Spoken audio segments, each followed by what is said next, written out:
Okay, welcome to the second half, and we have a new member for our panel, Mr. Lito David, who has had a long stint in the Senate as staff member of various senators, and ever been one of the member of the administrative staff of the Senate itself, Lito? Yes, actually did a lot of legislative work and executive work for senators, and I also did some advisory work for some congressmen, including one of the deputy speakers. Okay, and now you're with Kapatiran. You have been with Kapatiran even Yes.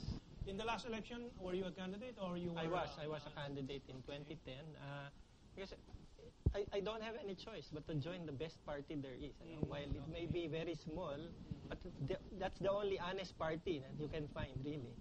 Okay. Okay. So before we ended the first half, we were discussing pork barrel, and I was saying I think that is the root of the problem with our legislature. Yes. And legislation does not really have anything to do, or budgets does not really have anything to do with legislation except to write down the budget. Right. So why do we have this system where they are given such huge funds? You know? Yeah. For what? They're not doing any administrative work. Right. Actually, from the barangay, through the development councils and the barangay assembly, they draft priority projects to city, to province, to the National Development Council. And those are priority projects for which it should be funded.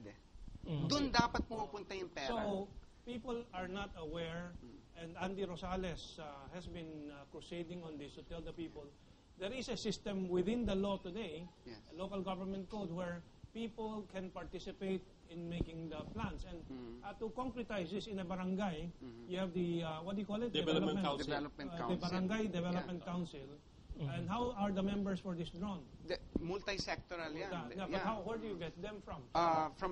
They're represented from the barangay councilors, NGOs, from women's and sector. The church, religious sector, siguro? Yes, yeah, Okay. and then they draft priority. They're required to submit priority But projects. does this happen in actuality? It does, but the problem is the congressman appropriate the money to them for their discretion, where they're going to allot the money. Yun yung problem. Because I can imagine if I'm in my barangay, I have problems with mosquitoes, and I can say, hey, you put this mosquito eradication program and put the budget there, and I expect to see that next year, but that doesn't happen. We, in the barangay level, we don't think we have any relevance at all to what is going on in the barangay. When actually we can be. But is this respected? As you say, it is not respected anyway by the congressman. Yeah, because usually mag-aaway yung mayor na magkakalaban with the congressman. Tapos awayan sa pera yan. And then, yun nga, it's discretionary to the contratistas. Okay. Yung mga contratistas. Kung saan sino, sila kikita. kanino ibibigay ng So, kontratista. definitely, they won't put it in agriculture. Why? Because kalabaw makakabasa ng tarpaulin. Mukhang hindi sila maglalagay ng tarpaulin doon. Okay, let's look at the effect of this money politics in the barangay level, Johnny. Kasi yung local development council is by law, the local government unit, you have to do it. It's composition, katulad ng local government unit, Quezon City, it's a composition 142 barangay, NGOs, church, business sector, isama yan. Silang gagawa ng budget, hindi si mayor, hindi yung konselor. Doon papasok yung bubuo. Walang nagbubuo.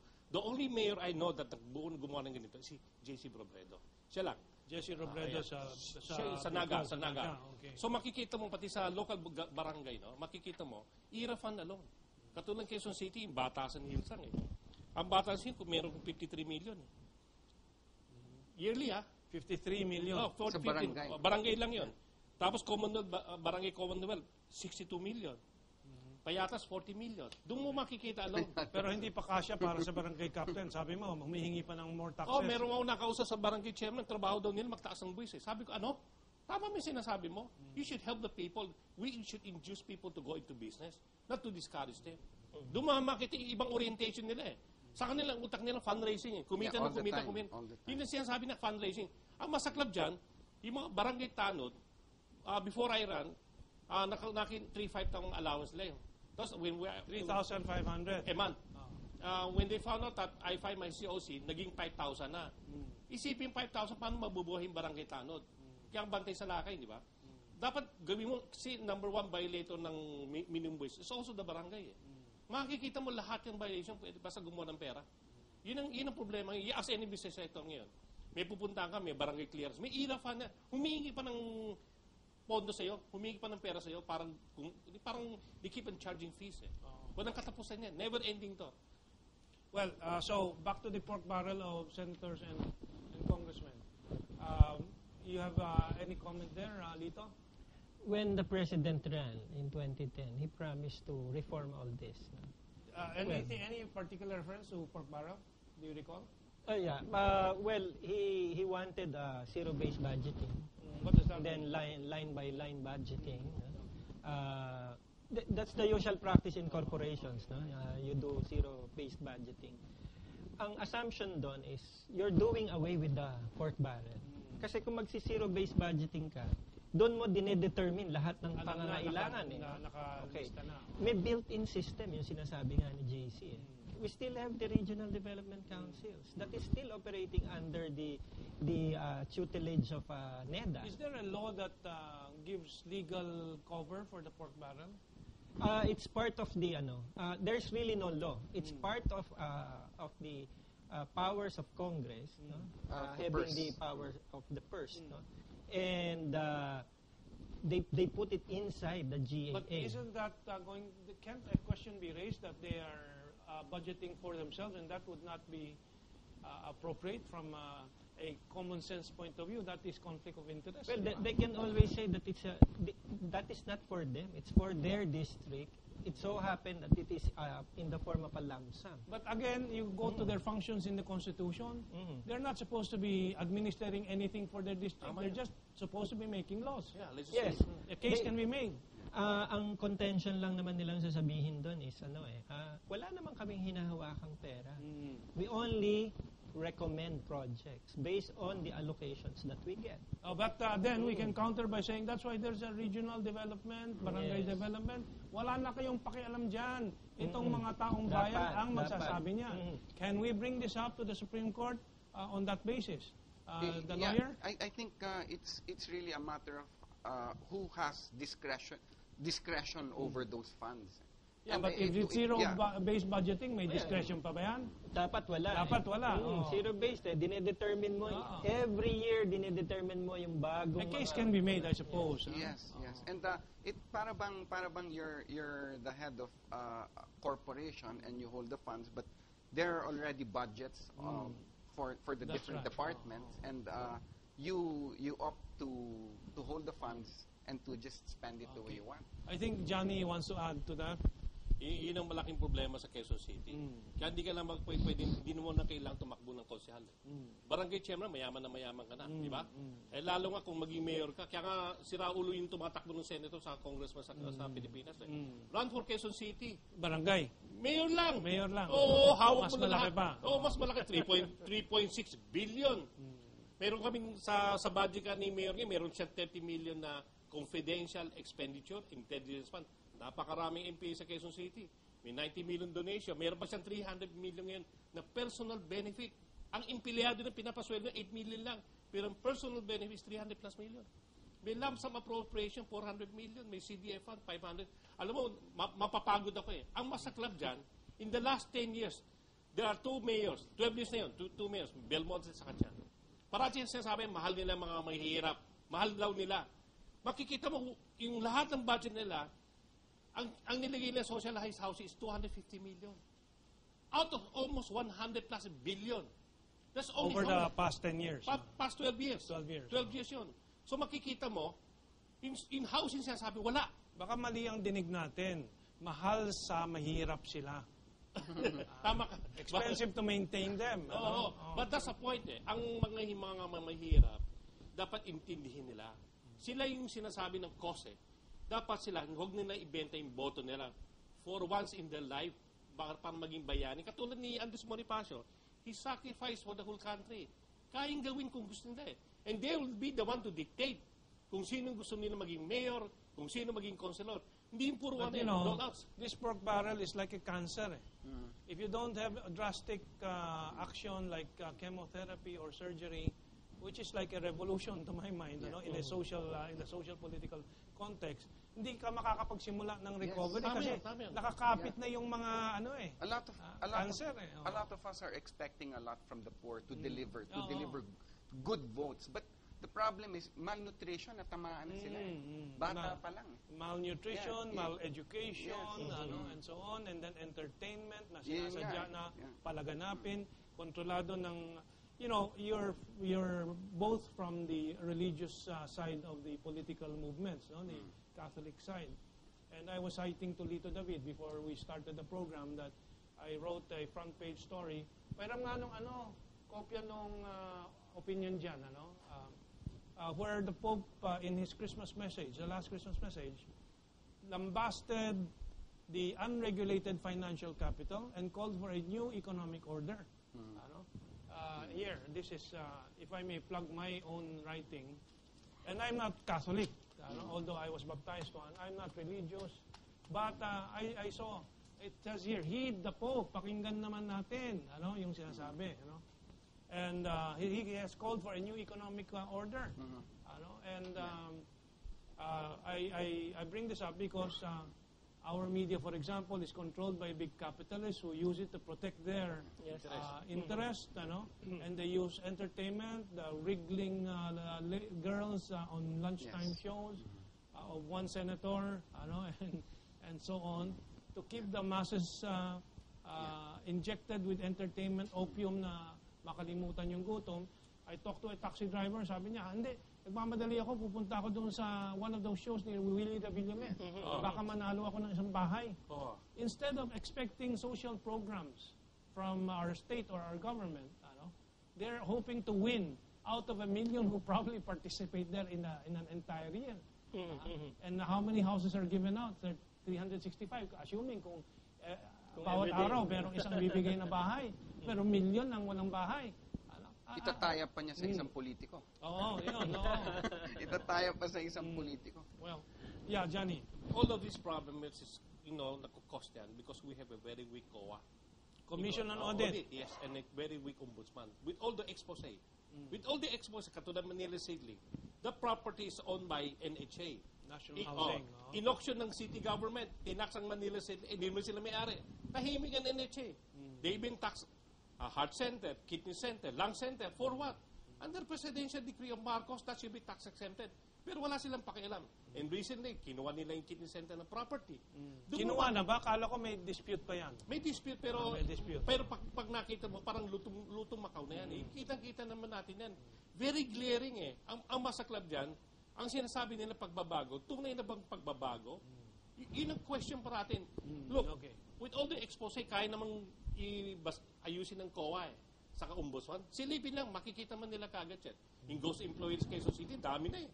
Diba? That was a scandal that came out in the paper, that several councilors were maintaining thousands of ghost employees. May nangyari ba sa kaso? Well, nasuspend yung dalawang councilor.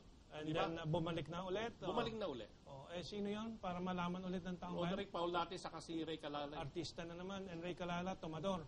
Pero hindi naman lahat artista masama, i-correct. Kasi ang problema, saka lumabas sa Channel 2 yung mga ghost employee nila, and they deny about it, pero kitang-kita mo sa Channel 2 lumabas yun na nag-interview siya. Let's say entertainer na komedyante. Mukhang that gets worse when they're comedians. Anyway, so what are the programs Kapatiran hopes it can champion to change this? Are you calling for a removal of the pork barrel? Yes, definitely. We have key legislation. We are focused on enacting key legislation, which we believe if it is enacted, many things will change. Like, for example, the abolition of the pork barrel system, the enactment of the political dynasty law, removing discretionary powers vested in BIR and BOC personnel. Tapos yung passage of FOI. If we could just use our imagination that these are enacted, we could already see a minimization of corruption. And this will bring in instant funds to be put in basic health services, infrastructure, education. Nandiyan na yan eh. And with that, we believe that more jobs will be created because more business, there will be a better climate for business, which will bring in jobs. Tapos kung ganun yung atmosphere, we could see that we have more moral leverage for debt reduction with our foreign creditors. And more than that, we can serve as fiscalizers within the Senate. We can expose the truth. There's a lot of horse trading when during the time of the budget season. Doon ma-expose mo na kagad yun eh. Don't do this, parang gano'n. Don't do this because we run under a program of transparency, etc. No? Kasi alam niyo na doon sa Old Boys Club minsan pakiusapan na lang 'yon. Ngayon kung hindi ka tatanggap ng pork barrel mo, you can always expose. No? Some of them, I'm sure, no? Of course they will deny. Some of the officers in the ones occupying key positions in the Senate or even in Congress have more than the usual allocation. No? For example, the chairman of the Finance Committee in the Senate is not limited to only 200 million in pork barrel allocations. It may even go up to a billion, 500, 600 million. There was a time, no? There was one senator who can get as much as 1.2 billion in pork barrel allocations. No? Depende lang kung paano nila gagawin. Pero kung we have 3 senators there, like Attorney Marwil Yasos, J.C. De Los Reyes, and Lito David, no? Telling them, no, don't do that because we will expose it. No? Then that would put a stop to those bad practices, and especially in budgeting. Doon pa lang nag-uumpisa na yung corruption eh. Yung allocation pa lang, hindi pa dumarating ang pera. Sa allocation pa lang, nandoon na yung corruption. No? So doon na natin kagad pigilin.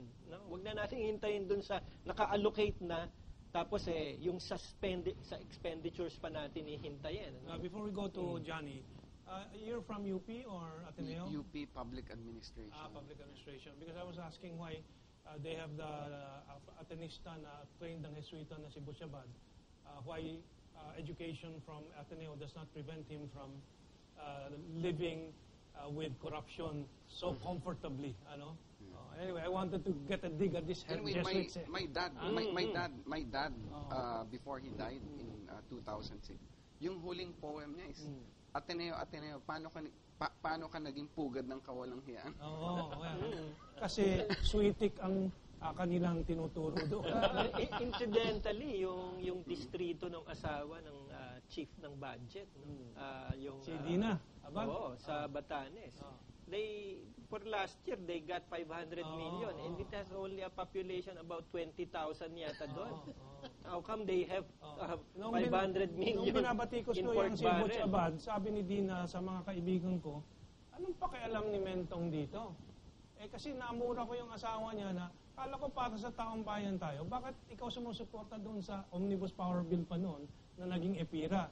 Ano? Na siyang single factor destroying our economy. The highest power cost in Asia. Okay, 5 minutes to go before the end. Johnny, anong gagawin natin sa Quezon City? Alam mo, nakalimutan buong gobyerno, the whole country, from the national to local government. Ang trabaho ng gobyerno, tumutulong at hindi nagpapahirap sa taong bayan. Ako, automatically, in the local government sa Quezon City, when I started to cut down the taxes, ibalik ko sa taong bayan, I induced them to come into Quezon City to do business. Yun yung encouragement. Sa Quezon City, may employment. Ano nakakapikon dyan sa Quezon City, no? Doon sa lugar ng misis ko, ng family, may maliit na bakanteng store, ano? Hindi store, space. So lalagyan niya ng mabebenta. Kung katakot-takot na dating ng mga inspector, anong fees, ano, ay hindi ka pa nagsisimula, lugi ka na eh. No, kaya nga yun sasabi ko eh. Right. May mga tindahan na 3,000 to 4,000 ang puhunan niya. Itatax mo 2,000. Hindi ubusin puhunan niya. Yun ang sinasabi ko sa mga tao sa baba. Magkinig for once in your life, gumawa ng tama. Pag mali, kung mo sila iboto. Pag tama kami, boto mo kami. Ganyan kasimple lang eh. Ang sinasabi ko, back to basic. The government should take care of the people and not be a burden, di ba, to the people. Ganyan kasimple lang. Okay. So, one of the things that has been in my mind, and as we discuss all these policies, merong hindi maiwasan sa centralization ng population natin sa urban center.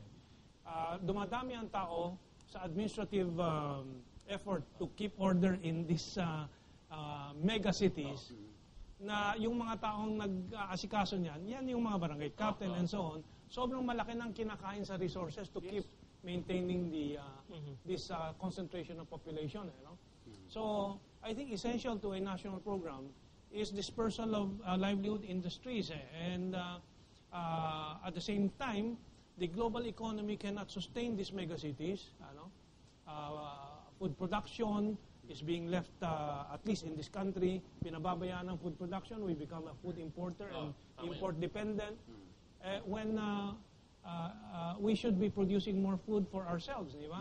At the same time, pagkalat ng pagbalik ng populasyon sa rural areas, then you can tap the cheap sources of power, solar energy, wind energy, and so on. No? So, but that cannot be done if you have mega cities. Yes. Well, what do you think? Yeah. Ang problema, kailangan natin kopya yung program ng Taksin. Taksin, Sinawat. Yung dispersal sa countryside. Ang problema sa countryside, yung infrastructure. Yung post-harvest. Tapos yung shipping, katulad Mindanao. Mindanao could become the food basket of the whole country. Ang problema yung shipping, yung sinasabing monopoly, yung cartel ng shipping is more expensive. That's a broader issue. We have 1 minute. JC, Lito, anything to add?